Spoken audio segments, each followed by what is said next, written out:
Don't lie to me! Are those my golden guns? They're my golden guns. I don't want to kill you. You're the last person I want to kill. I love you. I love you. The Unbearable Weight of Massive Talent. You're playing a fictionalized version of yourself. What was the biggest challenge of that?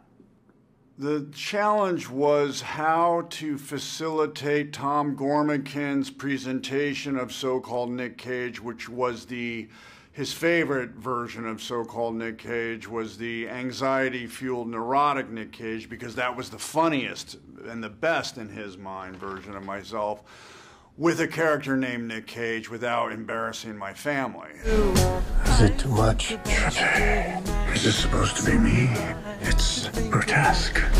I'll give you 20,000 for it. And so I had to constantly make sure the movie never lapsed into a Saturday Night Live, Andy Samberg sketch, and keep it somewhat real for folks. And happily, Tom is an intelligent and sensitive filmmaker, and he wrote me a great letter, and I knew he was genuinely enthusiastic about some of the movies I had made.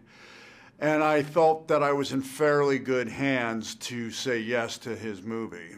Did you revisit some of your older roles? Which films did you look at to play this fictionalized version of Nick Cage? The only movie I looked at again, because we had a sequence where I was reprising the character from Face Off and Gone in 60 Seconds and Leaving Las Vegas in a kind of Cabinet of Dr. Caligari lens.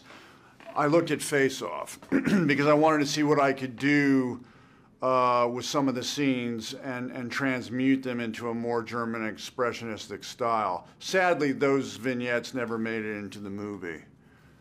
You just mentioned Face Off. I've always actually wondered, was it always you going Castor and then Sean?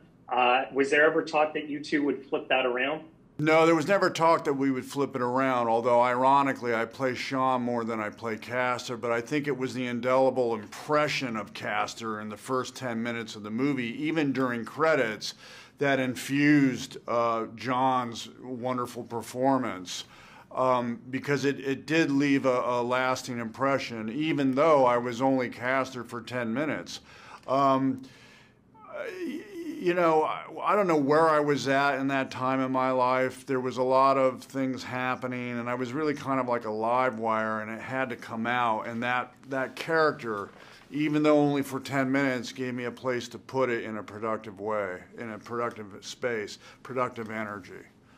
I always remember seeing Raising Arizona. It was the first time I ever seen you in a movie, and I loved it. I became a lifelong fan. Thank you. Mr. Cage, 50 years from now, if people go back, they're going to discover your work. What's the one movie that you would like them to see first?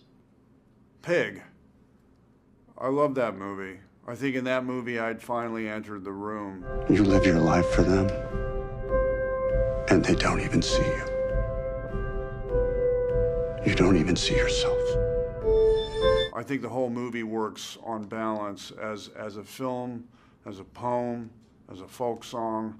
And I think in the performance, for me, it was the closest I got to what I like about Ernest Hemingway, because Ernest Hemingway was able to write in a very taut manner, and he would liken it to like a fishing line in the water, be like a fishing line in the way you choose your sentences. The fishing line is taut and the sprinklets of water come off. I'm paraphrasing. I felt with Pig I was able to get to a place where I didn't have to act so much and the water was coming off the tautness of the fishing line.